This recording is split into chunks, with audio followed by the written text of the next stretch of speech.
Meletakkan nama El Ibnu dan Fahmi Bo dalam lanskap derita hidup para bintang yang tersisih, maka akan terhampar realita hidup yang teramat miris. Betapa roda hidup merubah hidup El Ibnu dan Fahmi Bo 180 derajat. Dulu bermandikan popularitas, kini tergelincir di ceruk derita.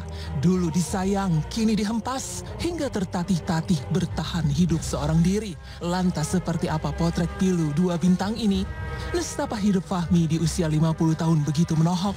Derita yang menimpa sang komedian bertubuh bongsor ini teramat menyiksa batin. Saat sinar keartisannya mulai memudar, Fahmi ditinggal Nita, perempuan sekaligus istri yang teramat dicintai. Tak hanya pergi dari rumah, sang istri pun meminta cerai hingga menolak untuk balikan dengan alasan yang mengejutkan. Dan saya ada niat mau kembali lagi sama istri. Dia bilang nggak usah aja. Ya mungkin lihat keadaan saya udah kayak seperti ini ya. Saya sering sakit. Ya mungkin saya nggak ada apa-apa lagi. Nggak ada kerjaan apa-apa. Ya buat apa yang diharapin dari saya. Sementara nasib El Ibnu pun ketika geliat bintang di panggung musik tanah air hilang, El Ibnu ditinggal Dewi Permawati. Keduanya berpisah di tahun 2016 dan beberapa tahun kemudian El dipertemukan kembali Saradi, mantan pacar yang mengaku masih menaruh hati padanya. Sempat jalani hubungan, tak disangka untuk kedua kalinya El pun kembali ditinggalkan oleh perempuan yang dicintai. Bahkan rencana menikah bersama Sarah yang sempat digembar-gemborkan ke publik hancur dalam sekejap. Udah ngampunin kok, tapi rujuk. Aduh bingung juga pakai hukum mana nyatuin kami.so. Move on aja lah, doaku, kalau dikasih jodoh, harus Katolik, dan harus lebih taat dariku. Sebelum ada di titik sekarang, El Ibnu pernah mencicipi ketenaran. Kiprahnya bersama grup band El Kasih bisa dibilang cukup sukses. Tapi sayang kesuksesan itu hanya angin lalu. Bayangkan tembang-tembang indah yang lahir dari lubuk hati begitu populer didengar hingga mengisi tanggal lagu. Nyatanya tak satu pun royalti masuk ke kantongnya. Bahkan telah bertahun-tahun, Ibnu bertahan hidup tanpa mencicipi jerih payah dari lagu-lagunya. Untung saja perjuangan mendapatkan royalti dibantu dua rekannya Ricky dan Ari. Nyangkutin, yang itunya itu.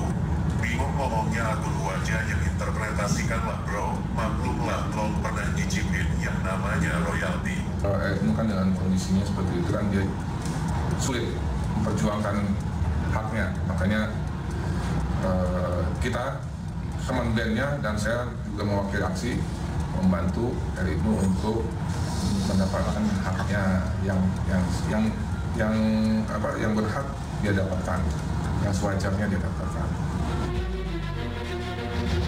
Semua perubahan hidup terjadi begitu cepat. Andai saja keberuntungan bisa selalu menyertai sepanjang nafas berhembus, barangkali tak satu pun kesulitan hidup yang datang menimpa. Tapi sayang, hidup Fahmi yang dulunya dikenal sebagai bintang sinetron berubah dalam sekejap karena sakit stroke. Ya 2018 saya pernah kena stroke. Itu mati di seluruh muka gitu kan. Setengah lah. Ya alhamdulillah udah normal lagi, udah bisa bicara lagi, udah bisa jalan lagi. Nah sekarang nih di kaki yang terserangnya. Jadi semua nih badan saya, tangan sama kaki nih kayak kesemutan. Jadi baal gitu, kaku, apalagi kaki. Jadi kalau jalan tuh agak nggak bisa diri lama, nggak bisa jalan jauh-jauh dan harus pegangan nih kalau jalan takut jatuh. Tersisih dari panggung sinetron dan tak lagi menjadi sorotan, hidup Fahmi Bo kian miris. Di tengah perjuangannya melawan sakit stroke, ia pun harus menanggung derita ditinggal istri dan anak. Bahkan sudah 2 tahun lebih, Fahmi seperti hidup sebatang kara tanpa istri dan anak yang memberi perhatian. Sekarang sudah 2 tahun lebih ya, udah 2 kali lebaran saya nggak bersama keluarga. Ya perasaan kangen, perasaan suasana kayak dulu ya ada lah gitu. Jadi apalagi sama anak ya. Ya saya kalau ngomongin anak suka merindang, suka nggak tahan karena anak tuh saya benar-benar deket lah sama mereka gitu kan.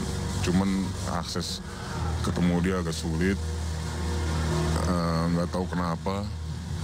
Tapi selama 2 tahun, baru kemarin pas pernikahan anak saya tanggal 5 Juli, saya ketemu sama anak bungsu saya yang udah lama gak ketemu. Ya udah, saya senang gitu kan. Saya senang bisa berharap bertemu lagi. Tapi sekarang alhamdulillah sudah bisa WA-an deh. Saya udah bilang sama dia, walaupun saya kayak gimana, walaupun begini kondisi saya, keadaan saya begini ya, saya tetap ayah kamu gitu. Saya cuma pesan itu aja, jangan lupain saya gitu kan. Pedihnya hati ditinggal orang paling dicintai di saat tubuh tak berdaya juga dialami El Ibnu. Bayangkan, sejak diceraikan sang istri sampai saat ini, El hanya bisa meratapi wajah putri kecilnya dari foto. Tapi sikon aku belum ada yang nemenin toh, jadi ya telan rindu aja. Kalau kangen anaknya, dia lihat foto. Kalau itu dia suka kirim foto ke saya, Ma, ini anak saya.